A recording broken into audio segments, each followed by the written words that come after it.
Hello students, good morning everybody. कल के lecture में हमने क्लासिफिकेशन ऑफ कोलॉइड्स स्टडी किया था और उसके अंदर एक टाइप हमने डिस्कस किया था associated colloids, that is called as micelles. आज का लेक्चर हम जो स्टार्ट कर रहे हैं वो होगा मैकेनिज़्म ऑफ माइसेल फॉर्मेशन। तो कोलॉइड्स के अंदर जो माइसेल होता है जिसको हम एसोसिएटेड कोलॉइड्स कहते हैं, तो उसका मैकेनिज़्म कैसे होता है। तो इसके लिए हम क्या करेंगे, एक एग्जांपल लेंगे सोप। तो soap actually it is the sodium और potassium salt of fatty acid. आगे हम जो है सोप्स क्या होते हैं बाद में एक चैप्टर में हम इसकी जो है डिटेल स्टडी करने वाले हैं। तो सोडियम और potassium salt of fatty acid, जिसको जनरली हम RCOO माइनस Na प्लस या फिर RCOO माइनस K प्लस से जो है हम इंडिकेट करेंगे। तो जनरल जो कार्बोक्सिलिक एसिड का जो फार्मूला आता है जिसको हम RCOOH कहते हैं, तो उसके जो हाइड्रोजन को हमने यहाँ पर जो है सोडियम से या पोटेशियम के साथ जो है रिप्लेस किया। तो हायर जो कार्बोक्सिलिक एसिड्स होते हैं उसको हम फैटी एसिड्स कहेंगे, या simply long chain carboxylic acids को हम जो है फैटी एसिड कहते हैं। तो यहाँ पर जो आपको R दिख रहा है ये लॉन्ग चेन होगी, generally it is referred as long chain. तो इसकी एक एग्जांपल है सोडियम स्टेरेट,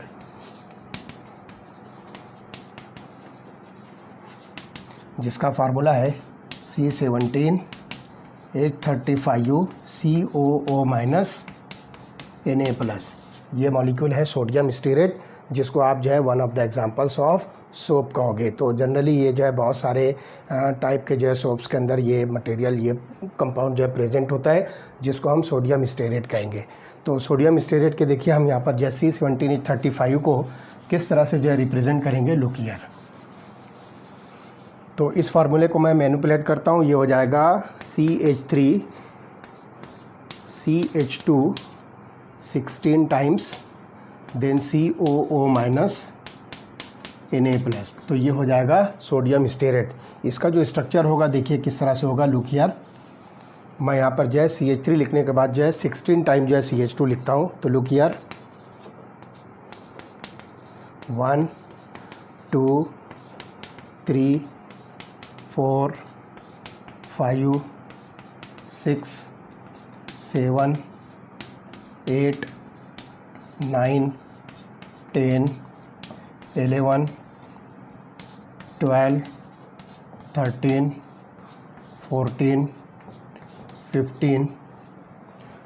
थोड़ा सा इसको मैं, ये हो जाएगा 16, और उसके बाद जो है मैं यहाँ लिखता हूँ COO minus and Na plus. तो इस तरह से आप देखिए टोटल यहाँ पर जो एक CH3, उसके बाद जो है CH2 जो है 16 टाइम, लुक हियर 1 2 3 4 5 6 7 8 9 10 11 12 13 14 15 16, और उसके बाद जो है COO माइनस Na प्लस। तो ये जो है स्ट्रक्चर होगा सोडियम स्टेरेट का, जिसको हम लिख रहे हैं CH3 CH2 16 time COO minus Na plus. तो यहाँ पर आप देखिए कि इस स्ट्रक्चर को हम देखें तो इस स्ट्रक्चर के अंदर हमको जो है दो पार्ट्स मिलेंगे। तो एक पार्ट जो होगा देखिए कौन सा होगा, लुक हियर। मैं यहाँ पर देखता हूँ कि इस इतने पार्ट को हम जो यहाँ से सेपरेट करते हैं। तो इसको आप जो है अल्किल चेन कहिए, जिसको हम सिंपली R से जो है रिप्रेजेंट करेंगे। तो ये अल्किल चेन जो होगी ये हाइड्रोफोबिक टेल कहलाएगी। This is called as hydrophobic tail. This is hydrophobic tail. तो यहाँ पर जो ये हाइड्रोफोबिक टेल होगी, और इसी तरह से आप यहाँ पर देखोगे कि दूसरा एक पार्ट होगा सोडियम आयन हटाने के बाद जब ये स्टेरेट आयन बनता है, लुक हियर। यहाँ पर जो है आप Na प्लस हटा दीजिए तो ये बनता है स्टेरेट आयन। तो इस तरह से हम इसको नाम देते हैं, this is stearate ion. Means आप यहाँ से जो है सोडियम हटा दीजिए तो ये वाला स्ट्रक्चर आपको जो इस तरह से मिलेगा। तो ये जो पार्ट आपको मिलता है COO माइनस का जो पार्ट, जिसको मैं जो है राउंड कर रहा हूँ, सर्कल में लिख रहा हूँ, तो इस पार्ट को आप हाइड्रोफिलिक हेड कहोगे। This is called as hydrophilic head. तो इस तरह से आप यहाँ पर देखोगे कि सोप के अंदर जो स्टेरेट आयन होता है उसका जो है दो पार्ट बनता है। एक लॉन्ग अल्किल चेन पार्ट होता है जिसको आप हाइड्रोफोबिक टेल कहोगे, और दूसरा जो है यहाँ पर जो है जो कार्बोक्सिलेट आयन होता है, इस आयन को आप जो है हाइड्रोफिलिक हेड कहोगे। तो इस तरह से यहाँ पर जो है ये दो पार्ट जो क्रिएट होता है। तो सिंपली आप जो है इस स्टेरेट आयन को, आप एग्जांपल स्टेरेट आयन की लीजिए, तो इस स्टेरेट आयन को जो है सिंपली हम जो है इस तरह से रिप्रेजेंट करेंगे। लुक हियर,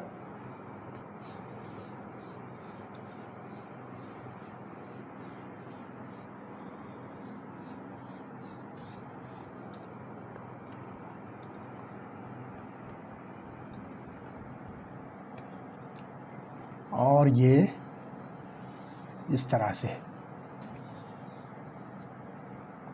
तो ये स्ट्रक्चर जो है हम इस तरह से जो है रिप्रेजेंट करेंगे। तो यहाँ पर देखिए ये जो इतना पार्ट आपको दिखता है, दिस इज हाइड्रोफोबिक टेल, यहाँ से इतना पार्ट, और ये जो पार्ट आपको दिखता है दिस इज हाइड्रोफिलिक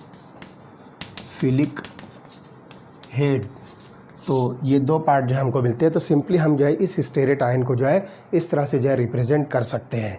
तो अब यहाँ पर जो है ध्यान रखिए कि इसमें जो है दो चीज़ है, हाइड्रोफोबिक टेल। तो हाइड्रोफोबिक मीन्स वाटर रिपेलिंग, ठीक, और हाइड्रोफिलिक मीन्स वाटर लविंग। तो इस तरह से यहाँ पर जो है दो पार्ट जो है बनते हैं। तो इस तरह से यहाँ पर देखेंगे कि द RCOO माइनस आयंस, यहाँ पर जो पूरा इसको हम जो है जनरलाइज करके लिखेंगे RCOO माइनस, जिसको हम जो है कार्बोक्सिलेट आयन कहेंगे। तो ये जो पार्ट होता है RCOO minus ions are therefore present on the surface with their carboxylate groups in water and the hydrocarbon chains are staying away from it and remain at the surface। तो अगर आप जो है इस सोप को जब वाटर में dissolve करोगे तो सिंपली देखिए आपको जो है ये चीज़ देखने में आएगी। लुक हियर, ये आपने जो है सोप सोल्यूशन सपोज जो है प्रिपेयर किया है। तो यहाँ पर जो है सोप के अंदर जो कार्बोक्सिलेट आयन होता है, तो इसके अंदर आप देखोगे कि जो कार्बोक्सिलेट ग्रुप होता है COO माइनस पार्ट जो होता है ये वाटर के अंदर होगा, और जो अल्किल चेन होगी वो वाटर के ऊपर जो है सरफेस पर होगी। तो इस तरह से आपको जो है ये कंडीशन जो है देखने को मिलेगी। तो हम देखिए इस पार्ट को जो है इस तरह से इंडिकेट करेंगे लाइक दिस, नेगेटिव चार्ज के साथ में यहाँ पर हम इसको जो है इंडिकेट करेंगे, जिसको हम RCOO माइनस कह रहे हैं। तो ये क्या होगा, देखिए ये जो है इस तरह से जो है जो हाइड्रोफिलिक हेड होगा वो वाटर के अंदर होगा, और जो हाइड्रोफोबिक टेल होगी वो आउटसाइड द वाटर सरफेस के ऊपर इस तरह से होगा। तो ये कंडीशन आपको जो है सोप सॉल्यूशन के अंदर जो है मिलेगी। तो दिस अल्किल चेन, ये जो हमने जो है कर्व लाइन से जो इंडिकेट किया ये अल्किल चेन है। This alkyl chain stay away from water surface and it remain at the surface. तो यहाँ पर जो सरफेस के ऊपर जो है प्रेजेंट होगी, क्योंकि ये वाटर रिपेलिंग जो है पार्ट है सोप का, जिसको हम सिंपली स्टेरेट आयन कह रहे हैं, ठीक है।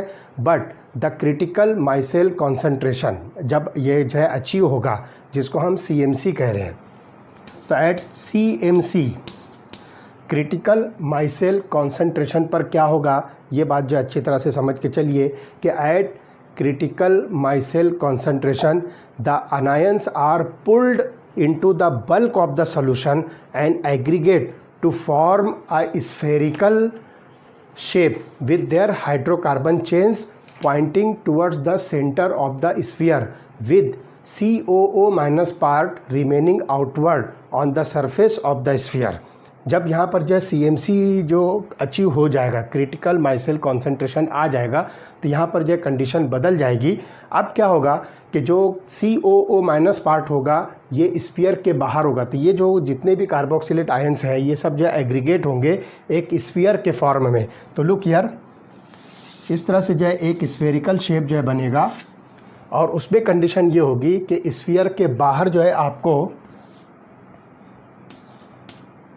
ये जो है COO माइनस का जो पार्ट है ये आपको नज़र आएगा लाइक दिस, और जो अल्किल चेन है वो इस तरह से जो है पॉइंटिंग इनसाइड द स्फीयर जो है आपको मिलेगी।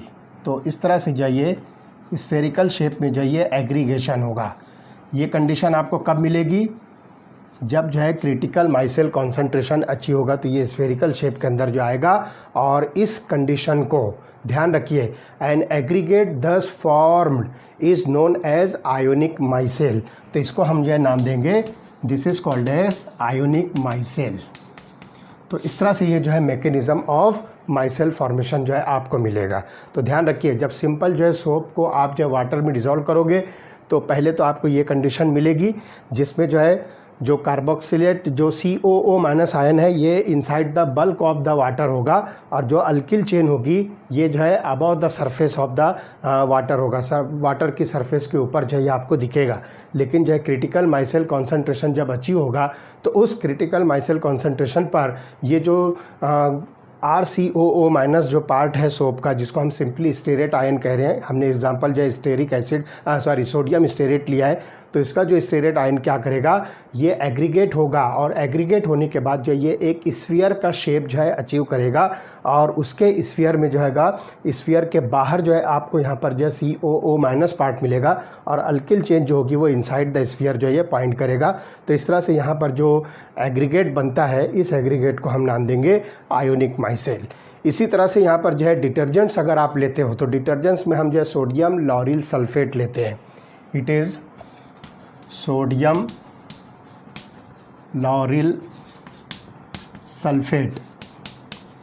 तो सोडियम लॉरिल सल्फेट का देखिए फार्मूला क्या होगा, इसका फार्मूला है CH3CH2L1SO4 -Na+, CH3CH2L1 times SO4 -Na+। तो ये आपको जो है मिलता है सोडियम लॉरिल सल्फेट। तो इसका भी माइसेल फॉर्मेशन का मेकेनिज़्म बिल्कुल जो है सोडियम स्टेरेट के जैसा है। तो इसमें क्या होगा कि दो पोलर ग्रुप है जिसको आप सल्फेट कहोगे, एलॉन्ग विद हाइड्रोकार्बन चेन, तो ये इतना पूरा पार्ट आप सोडियम हटा दीजिए तो इतना जो पूरा पार्ट है ये पोलर एंड होगा। तो ये क्या करेगा, along with the hydrocarbon part ये माइसेल फॉर्म करेगा।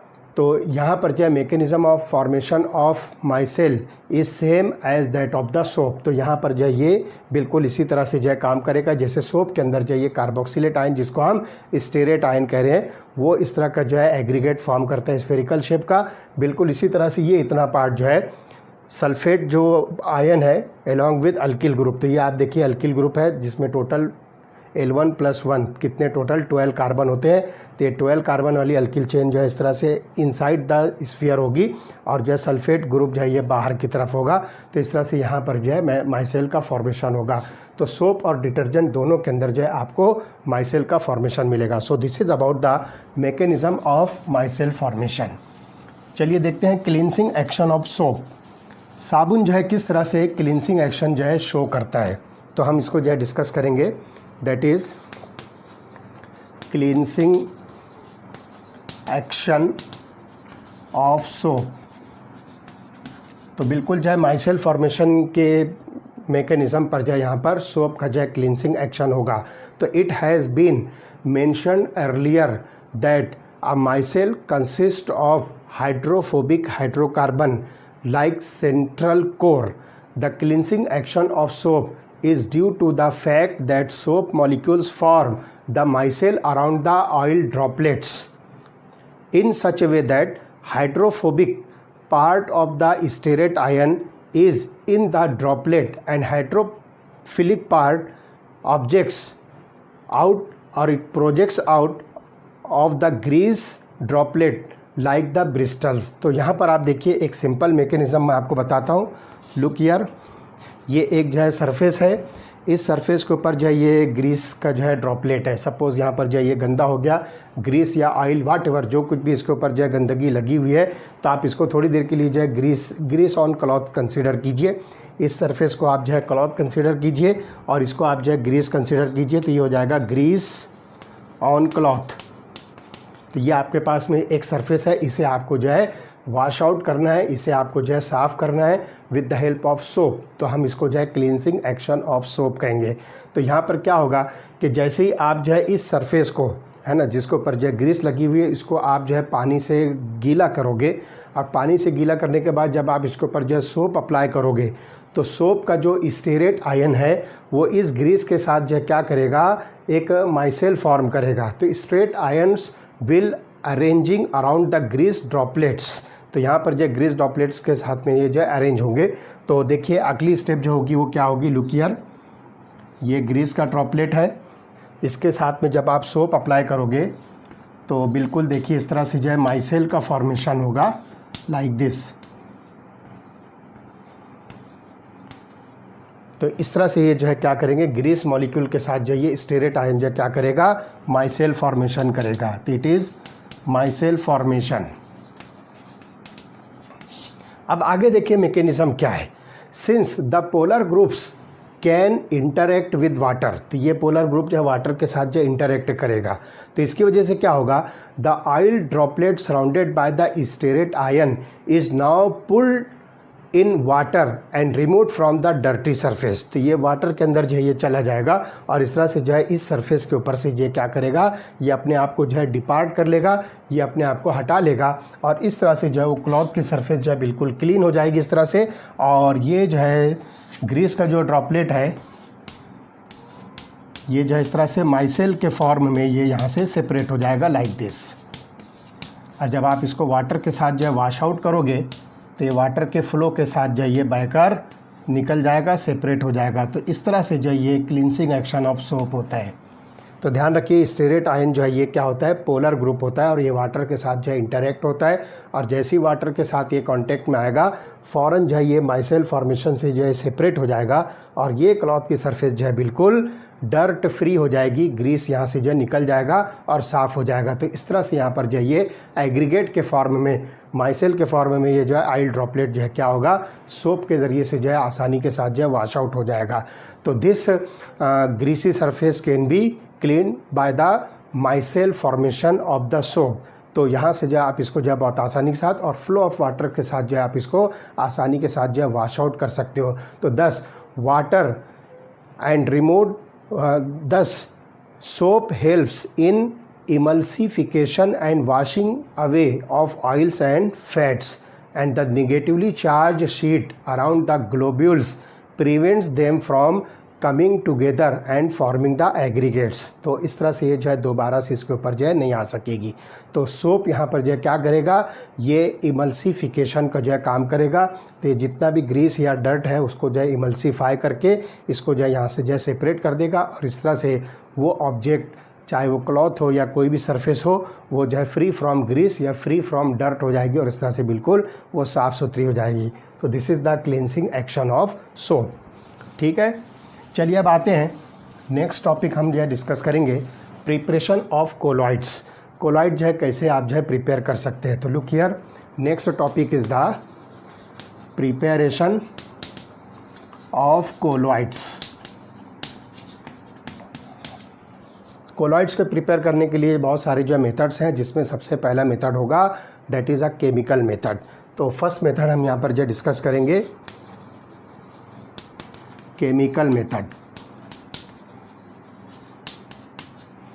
अब देखिए इस केमिकल मेथड में क्या होगा, colloidal dispersion can be prepared by the chemical reactions leading to the formation of molecules by double decomposition, oxidation, reduction और हाइड्रोलिसिस। कोई सा भी मेथड हो सकता है और इस तरह से जो है यहाँ पर जो है these molecules then aggregate leading to formation of the soles or simply the colloids। तो यहाँ पर जो है डबल डिकम्पोजिशन, ऑक्सीडेशन, रिडक्शन और हाइड्रोलिसिस बहुत सारे मेथड्स हैं। तो यहाँ पर देखिए आर्सेनिक सोल हम जो है प्रिपेयर करेंगे तो उसके लिए जो है आपको आर्सेनिक ऑक्साइड लेना होगा AS2O3, AS2O3। इसका हम जो है डबल डिकम्पोजिशन करेंगे हाइड्रोजन सल्फाइड के साथ। तो यहाँ पे आप देखिए 3H2S, तो हम यहाँ लिखते हैं double decomposition.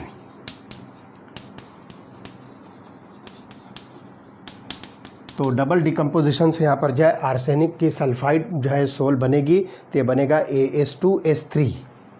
It will form AS2S3 and this is the sol और simply it is the colloidal dispersion. और जो है वाटर मॉलिक्यूल इसमें जो है सेपरेट होगा 3H2O। तो ये डबल डिकम्पोजिशन प्रोसेस से हम जो है आर्सेनिक की सल्फाइड और जो है प्रिपेयर कर सकते हैं। इसी तरह से सल्फ़र डाइऑक्साइड को हाइड्रोजन सल्फाइड के साथ जो है आप ऑक्सीडाइज कीजिए तो सल्फ़र सोल बनेगी। तो यहाँ पर देखिए sulphur dioxide SO2 plus H2S hydrogen sulphide के साथ जो है आप इसे रिएक्ट कीजिए तो ये रिएक्शन जो है ऑक्सीडेशन होगी।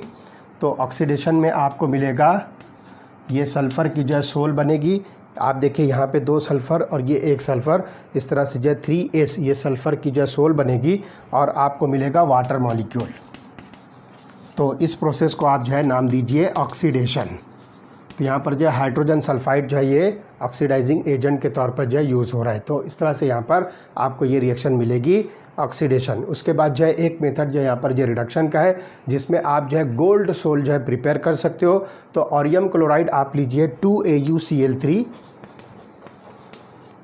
इसका जो है आप रिडक्शन कीजिए और रिड्यूसिंग एजेंट आप जो है फॉर्मल्डिहाइड लीजिए एक्वियस मीडियम में। तो 3HCHO प्लस वाटर।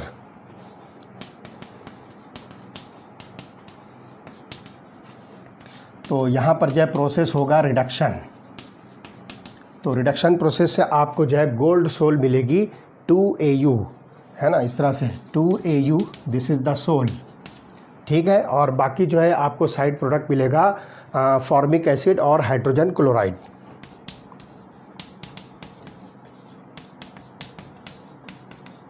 तो इस तरह से जो ये साइड प्रोडक्ट होंगे फॉर्मिक एसिड और हाइड्रोजन क्लोराइड और यहाँ पर आपको मिलती है gold sol and this process is the reduction. और उसके बाद जो है एक प्रोसेस हम जो है हाइड्रोलिसिस लेते हैं जिसमें हम जो है फेरिक क्लोराइड को जो है हाइड्रोलाइज करते हैं तो फेरिक हाइड्रोक्साइड की जो है सोल मिलेगी।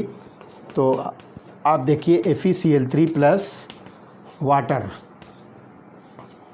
तो यहाँ पर जो है आप फेरिक क्लोराइड को जो है वाटर के साथ जो है सिंपली इट इज़ हाइड्रोलिसिस। इस प्रोसेस को हम जो है हाइड्रोलिसिस कहेंगे।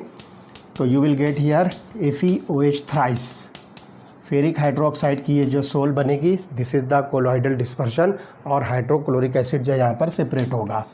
तो इस तरह से ये जो है केमिकल मेथड्स है जिसमें जनरली 4 मेथड्स हम जो यूज़ करते हैं, double decomposition, oxidation, reduction and hydrolysis. तो ये 4 मेथड से जो है आप कोलॉइडल डिस्पर्शन जो है प्रिपेयर कर सकते हो and this is called as chemical method.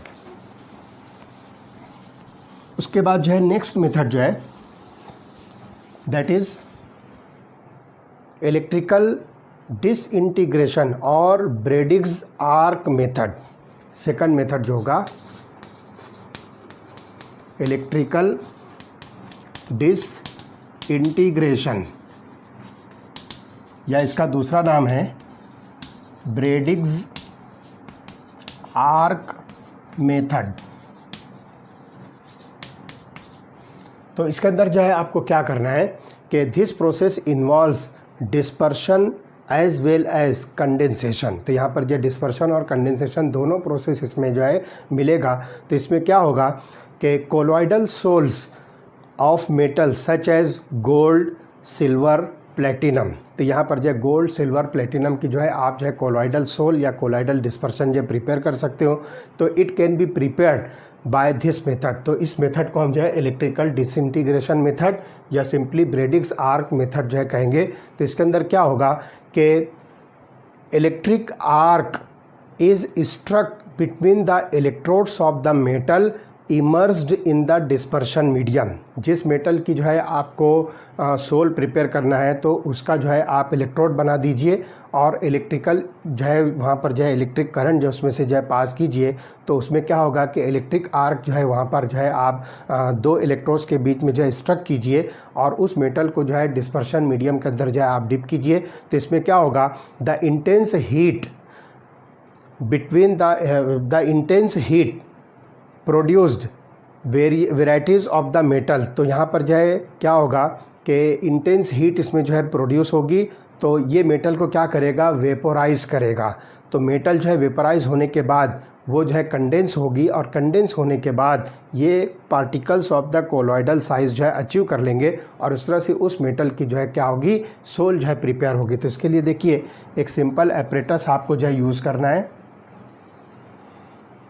इस तरह से एक जो है कंटेनर होगा, इसके अंदर जो है आपको जो है आइस रखना है। तो यहाँ पे आप जो है क्या कीजिए कि एक सूटेबल जो है डिस्पर्शन मीडियम आप लीजिए इस कंटेनर के अंदर। This is dispersion medium. जो भी आप यूज़ कर रहे हो, जो भी लिक्विड या वाट एवर, ये डिस्पर्शन मीडियम यहाँ पर रहेगा। और यहाँ पर आप जो इसको इस तरह से जो है इस कंटेनर के अंदर रखिए और यहाँ पे जो है आप आइस रखिए। Simply this is ice.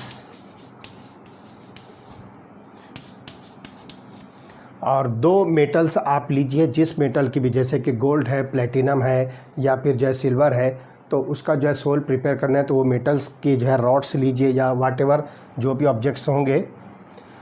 तो यहाँ पर जो है एक मेटल की रॉड और यहाँ पर जो है दूसरी जो है मेटल की रॉड आप लीजिए। सेम मीन्स गोल्ड या सिल्वर जो भी है, तो ये मेटल रॉड है और इसको जो है आप एक्सटर्नल सर्किट से जो है कनेक्ट कीजिए।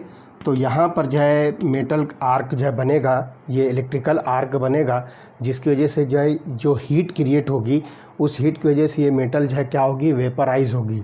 और जैसे ही जो है इस मेटल के वेपर्स बनेंगे, इस आइस की जो है कूलिंग से क्या होगा, वो जो है कंडेंस हो जाएगा और इस तरह से इस डिस्पर्शन मीडियम में उस मेटल का जो है सोल जो है प्रिपेयर होगा। वो जो मेटल जो है कंडेंस होगी तो उसके जो पार्टिकल साइज़ होगी वो कोलॉइडल रेंज के अंदर होंगी। तो इस तरह से इस इलेक्ट्रिकल डिसइंटीग्रेशन या ब्रेडिंग आर्क मेथड से आप जो यहाँ पर जो है सोल का प्रिपरेशन कर सकते हो या कोलॉइडल डिस्पर्शन जो है बना सकते हो। तो आप यहाँ पर इसको सपोज़ आप यहाँ पर जो है गोल्ड का सोल बना रहे हो तो ये गोल्ड रॉड्स सपोज़ इसको जो है कंसीडर कर लीजिए। तो ये दोनों जो है गोल्ड रॉड्स है। अगर सिल्वर का सोल बनाना है तो दोनों सिल्वर सोल्स लीजिए, सिल्वर रॉड्स लीजिए। प्लेटिनम का जो है सोल प्रिपेयर करना है तो आप प्लेटिनम रॉड्स लीजिए। तो इस तरह से जो है बहुत आसानी के साथ जो है आप यहाँ पर इस इलेक्ट्रिकल डिसइंटीग्रेशन के ज़रिए से मेटल की जो है सोल प्रिपेयर कर सकते हो या कोलॉइडल डिस्पर्शन जो है प्रिपेयर कर सकते हो। उसके बाद जो है थर्ड मेथड जो होगा that is called as peptization. Third method हम यहाँ पर जो स्टडी करेंगे that is called as peptization. अब देखिए कि इस पेप्टाइजेशन में आपको जो है क्या प्रोसेस करना है। तो पेप्टाइजेशन में be defined as the process of converting a precipitate into colloidal sol by shaking it with dispersion medium in presence of small amount of the electrolyte। तो यहाँ पर ध्यान रखिए, आपके पास कोई प्रेसिपिटेट है, उस प्रेसिपिटेट को आपने कन्वर्ट करना है कोलॉइडल सोल के अंदर या कोलॉइड्स के अंदर। तो precipitate is converted into the colloids by mixing the dispersion medium and small amount of electrolyte. तो इस प्रोसेस को हम नाम देते हैं peptization. This process is called as peptization.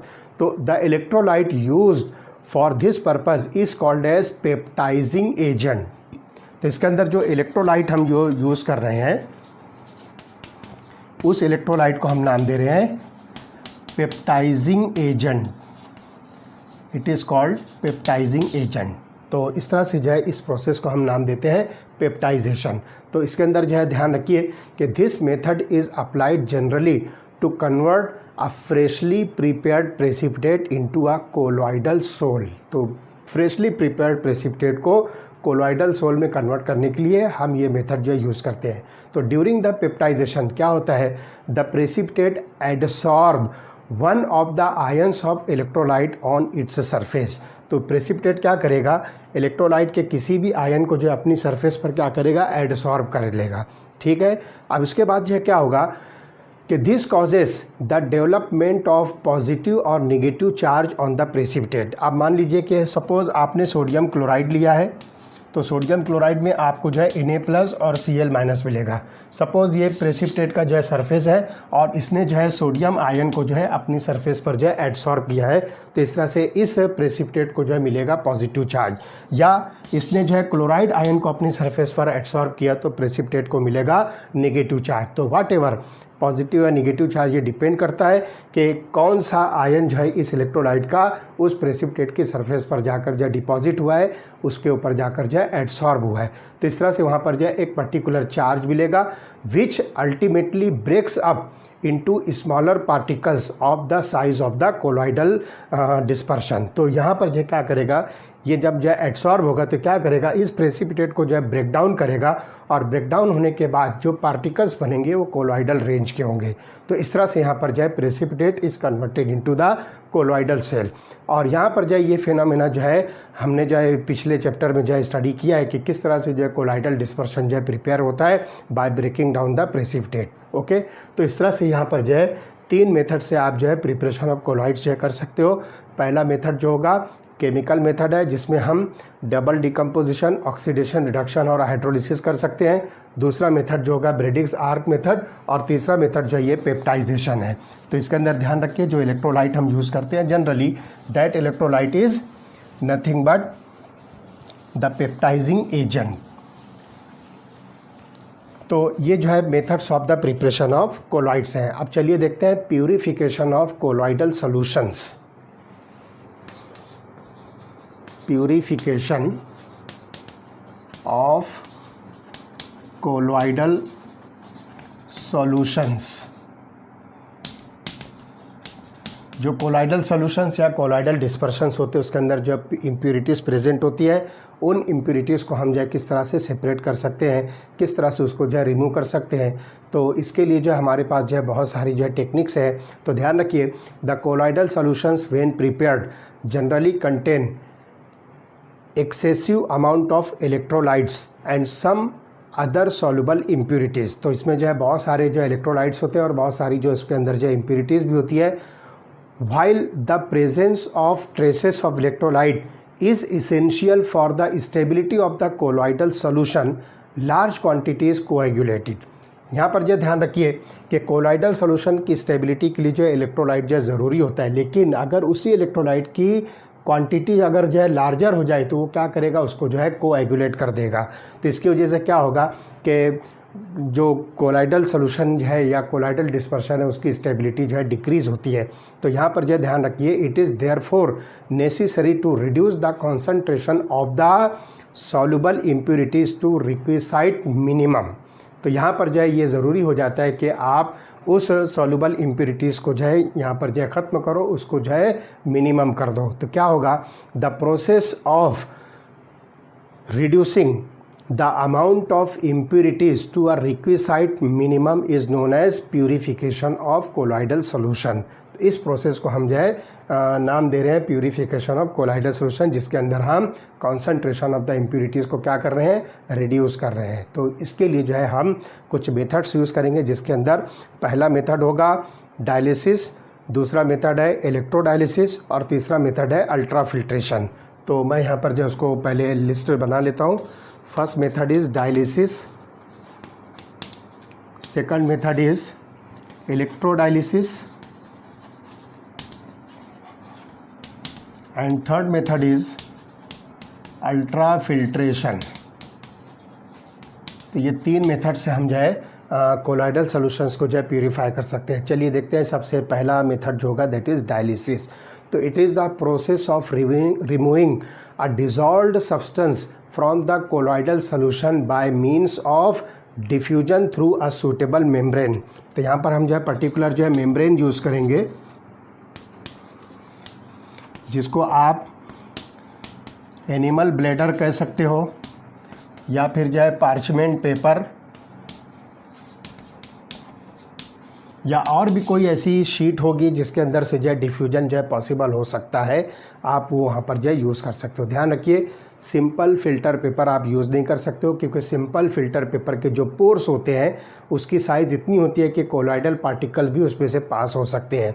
तो यहाँ पर जो है ब्लेडर और पार्चमेंट पेपर ये क्या करते हैं, कोलॉइडल जो पार्टिकल्स होते हैं उनको जो है पास नहीं करते हैं। इसके जो होल की साइज़ होती है वो कोलॉइडल पार्टिकल के साइज़ से जो है कम होती है, इसलिए कोलॉइडल पार्टिकल जो है इसके अंदर से जो है पास नहीं हो सकते हैं। तो एनिमल ब्लेडर या पार्चमेंट पेपर आप यहाँ पर जो है सिंपली यूज़ कर सकते हो। तो since particles that is the ions और smaller molecules in a solution can pass through the animal membrane that is called as bladder or the parchment paper or cellophane sheet but not the colloidal particle. जैसा कि मैंने बताया कि colloidal particle इसमें से पास नहीं हो पाएंगे।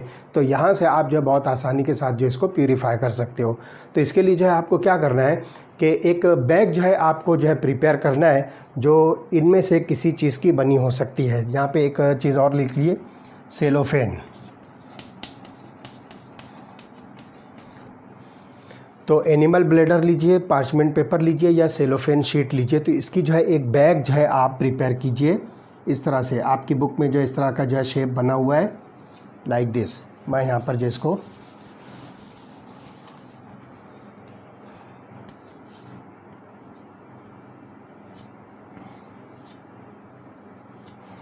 तो आप इसको नाम दीजिए डायलाइज़र।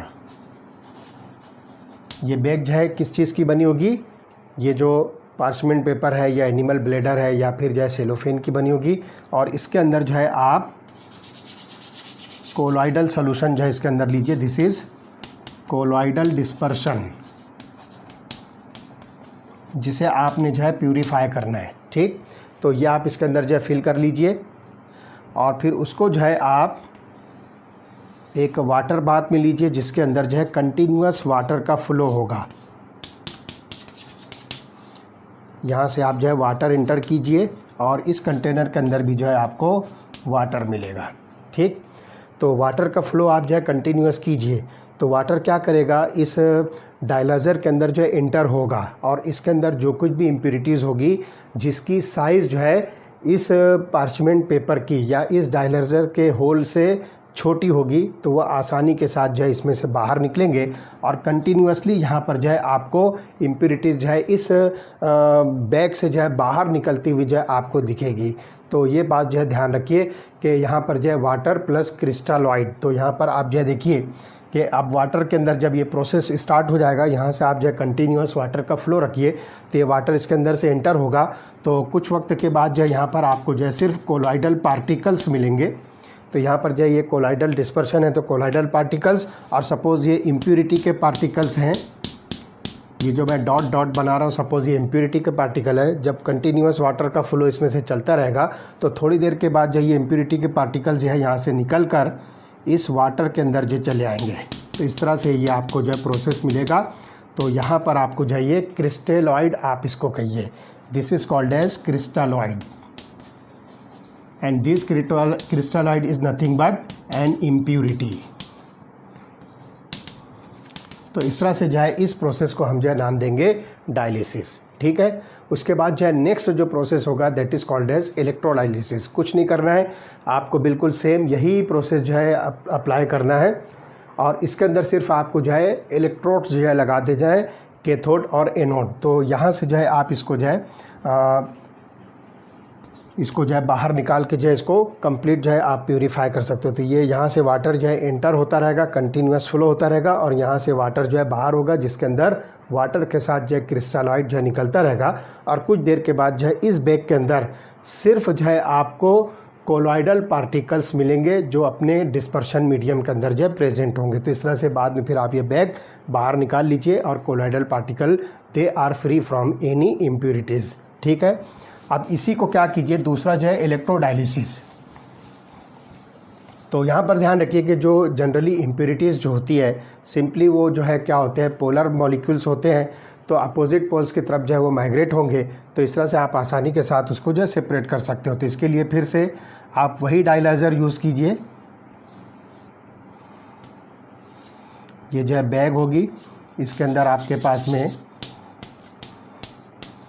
ये कोलॉइडल पार्टिकल्स है, और सपोज़ ये जो डॉटेड लाइन्स डॉट्स में जो शो कर रहा हूँ ये इम्प्यूरिटीज़ है। और आप इसको जो है क्या कीजिए,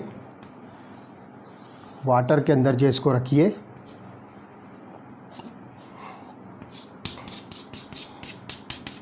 और इसके अंदर जो है आप 2 इलेक्ट्रोड जो है आप लगा दीजिए और इसको एक्सटर्नल सर्किट से जो है कनेक्ट कीजिए। तो कैथोड और anode, this is cathode and this is anode. अब क्या होगा, आप इसमें जो है कंटिन्यूअस वाटर का फ्लो रखिए, this is the flow of water and this is outlet, जिसमें आप वाटर प्लस क्रिस्टलॉइड ले सकते हो। तो वाटर का फ्लो इधर से कंटिन्यूअस रहेगा, इलेक्ट्रिसिटी जो है इलेक्ट्रोड्स को आपने जो है कनेक्ट कर दिया। अब जैसे ही ये प्रोसेस स्टार्ट होगा तो ये चूँकि पार्टिकल जो होते हैं ये पोलर होते हैं, तो ये दोनों पार्टिकल जो है इस बैग से जो है बाहर निकलेंगे। कोलॉइडल पार्टिकल की साइज़ जो है इस बैग के होल की साइज़ से बड़ी होती है, इसलिए वो बाहर नहीं निकल पाएंगे। तो ये पार्टिकल्स बाहर निकलेंगे और अपने अपोजिट इलेक्ट्रोड्स पर आकर जो है ये डिपॉजिट होंगे, और इस तरह से कंटिन्यूअसली जो है वाटर के साथ में आप इसको जो है यहाँ पे कलेक्ट कर सकते हो। तो इस तरह से यहाँ पर क्या होगा कि इस बैग के अंदर सिर्फ जो है सोल पार्टिकल्स अपने डिस्पर्शन मीडियम के साथ होंगे। जब प्रोसेस कंप्लीट हो जाए आप इस बैग को जो है निकाल लीजिए। तो दिस सोल और this colloid is free from any impurity, और यहाँ से आप जो है इस इलेक्ट्रोड के ऊपर से जो है आप इम्प्यूरिटीज़ को जो है सेपरेट कर सकते हो। तो this process is called as electrodialysis. ठीक है, तो ये खास बात जो है ध्यान रखिए। अब तीसरा जो होगा अल्ट्रा फिल्ट्रेशन। तो देखिए अल्ट्रा फिल्ट्रेशन में क्या होगा, जैसा कि मैंने आपको बताया कि सिंपल फ़िल्टर पेपर जो है आप इसमें यूज़ नहीं कर सकते हो, क्योंकि फ़िल्टर पेपर के जो होल्स होते हैं, उसके जो पोर्स होते हैं, उसकी साइज़ इतनी बड़ी होती है कि कोलॉइडल पार्टिकल भी इससे पास हो सकते हैं। तो इसके लिए जो है आपको एक special type of filter paper जो है प्रिपेयर करना होगा, जिसको हम अल्ट्रा फिल्टर पेपर कहेंगे।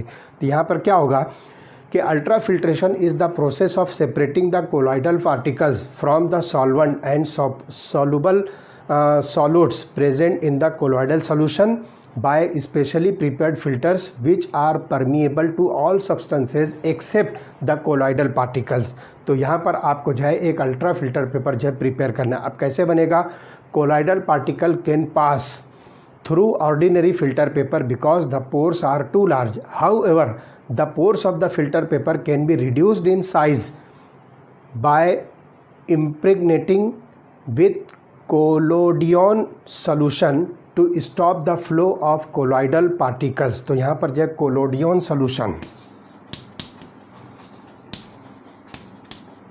ये collodion solution कैसे बनेगा वो ध्यान से सुनिए। तो इसमें आप जो है क्या करना है, the usual collodion is 4% solution of nitrocellulose in a mixture of alcohol and ether। ध्यान रखिए 4% solution of nitrocellulose in a mixture of alcohol and ether. तो इसको हम नाम देंगे कोलोडियन सोल्यूशन, जो कि 4% सोल्यूशन ऑफ नाइट्रोसेल्यूलोज होगा, जो कि मिक्सचर ऑफ अल्कोहल और ईथर में जो है प्रिपेयर किया जाएगा। तो यहाँ पर क्या करना है, एन अल्ट्रा फिल्टर पेपर में बी प्रिपेयर्ड बाय सोकिंग। यहाँ पर जो है आपको क्या करना है कि सिंपल फिल्टर पेपर जो है कोलोडियन सोल्यूशन के अंदर जो आपको डुबा कर रखना होगा कुछ वक्त के लिए। तो simple filter paper is soaked into this collodion solution. तो hardening, it can be hardened by the formaldehyde and then finally drying it. तो आप जो है सिंपल फिल्टर पेपर लीजिए, कोलोडियन सोल्यूशन जो है आप इस तरह से बना लीजिए, उस फिल्टर पेपर को इसके अंदर जो है आप डिप करके रखिए। डिप करने के बाद जो है उस फिल्टर पेपर को जो है आप हार्ड कीजिए बाय यूज़ ऑफ फॉर्मल्डिहाइड, और फिर उसको जो है ड्राई कर लीजिए। तो वो जो फिल्टर पेपर होगा उसको हम जो है अल्ट्रा फिल्टर पेपर कहेंगे। सिंपल फिल्टर पेपर जो रेगुलर फिल्टर पेपर होता है उसको हम जो है अल्ट्रा फिल्टर पेपर में जो है कन्वर्ट करेंगे। तो thus by using ultra filter paper the colloidal particles are separated from rest of the materials. तो ये कोलोडियन सोल्यूशन से क्या होगा कि जो पार्टिकल साइज, जो होल की साइज़ है फ़िल्टर पेपर की, वो रिड्यूस हो जाएगी और इतनी रिड्यूस होगी कि कोलॉइडल पार्टिकल जो उसमें से पास नहीं हो पाएंगे। तो यहाँ पर जो है आप बाकी के मटेरियल्स उसमें से जो आसानी के साथ जो है फ़िल्टर कर सकते हैं। तो ध्यान रखिए कि अल्ट्रा फिल्ट्रेशन जो है ये बहुत स्लो प्रोसेस होता है। To speed up the process pressure और सक्शन इज़ अप्लाइड। तो यहाँ पर जो है अगर आप अल्ट्रा फिल्ट्रेशन में आप सिंपल उसको अगर फ़िल्टर करते रहोगे तो ये प्रोसेस जो है बहुत ही स्लो होता है। तो उसको स्पीड अप करने के लिए आप जो है प्रेशर अप्लाई कीजिए या सक्शन अप्लाई कीजिए, उसकी वजह से वो फिल्ट्रेशन प्रोसेस जो है फास्ट होगा। तो the colloidal particles left on the ultra filter paper and then stirred with fresh dispersion medium in that is the solvent to get a pure colloidal solution. अब ध्यान रखिए कि जो इम्प्योर जो आपके पास में जो है सोल है ना, तो उसको क्या कीजिए, अल्ट्रा फिल्टर पेपर से जो है आप जो है फ़िल्टर कर दीजिए। जितनी भी इम्प्योरिटीज़ होगी वो फ़िल्टर आउट हो जाएगी और फिल्टर पेपर के ऊपर आपको जो है मिलेगा कोलॉइडल पार्टिकल्स। उस कोलॉइडल पार्टिकल्स को जो है आप जो है कलेक्ट करके उसके अंदर जो है फ्रेश डिस्पर्शन मीडियम के साथ जो उसको स्टर कर लीजिए, तो दोबारा से आपको जो है प्योर कोलॉइडल सॉल्यूशन जो है मिल जाएगा। तो इस तरह से ये 3 मेथड्स हैं। डायलिसिस, जिसके अंदर जो है आप पार्चमेंट पेपर या फिर एनिमल ब्लेडर वगैरह की जो है बैग बनाइए, जिसको हम डायलाइज़र कहेंगे, तो उसके ज़रिए से आप जो है इसको प्यूरीफाई कर सकते हो। वही डायलाइज़र अगर आप जो है इलेक्ट्रोड्स के प्रेजेंस में इलेक्ट्रिक करंट पास करके लोगे तो जो आयोनिक जो उसके अंदर इम्प्यूरिटीज़ होती है, पोलर इम्प्यूरिटीज़, अपोजिट आयन जो है डिफरेंट आयन जो है अपने अपोजिट इलेक्ट्रोड पर जो है कलेक्ट हो जाएंगे और इस तरह से वो प्यूरीफाई हो जाएगी। और अल्ट्रा फिल्ट्रेशन में आप जो है सिंपल फिल्टर पेपर को कोलोडियन सोल्यूशन में डिप करके जो है आप उसको हार्ड कर दो और ड्राई करने के बाद जो है आप उसको filtration of the colloidal solution के लिए यूज़ कर सकते हो। तो इस तरह से ये जो है प्यूरिफिकेशन ऑफ कोलॉइडल सोल्यूशन हुआ। इसके बाद वाले लेक्चर में हम जो है डिस्कस करने वाले हैं properties of colloidal solutions. Colloidal solution की जो है क्या क्या प्रॉपर्टीज़ होती है और उसके एप्लीकेशन जो है हमारी डेली लाइफ में जो है कहाँ होते हैं, किस तरह से होते हैं, ये हम इसके बाद वाले लेक्चर में स्टडी करेंगे। ओके।